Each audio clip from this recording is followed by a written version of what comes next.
কি হয়েছে? মা মেলায় যাওয়ার সময় 3 বোনের গুনে দিল, 1 2। আর এক বোন তাহলে কোথায় গেল?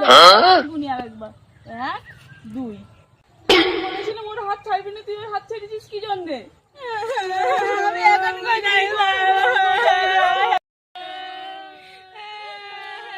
ও বোন তোমাদের কি হয়েছে, তোমরা কাঁদছো কেন?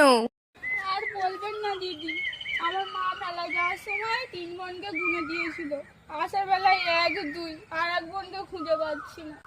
আচ্ছা ঠিক আছে, তোমার 3 বোনকে আমি খুঁজে দেবো। দেবে? তার জন্য তোমরা আমার কি দেবে বলো? আমি আমার ফোনটাকে তোমার দিয়ে দেবো। টাকাটা দিয়ে দেবো না, অনেক টাকা খুঁজে দাও আমার আচ্ছা। ফোনটাকে। ঠিক আছে, তোমাদের মনের মধ্যে এই 1, তুমি বলেছো 2, এই 3।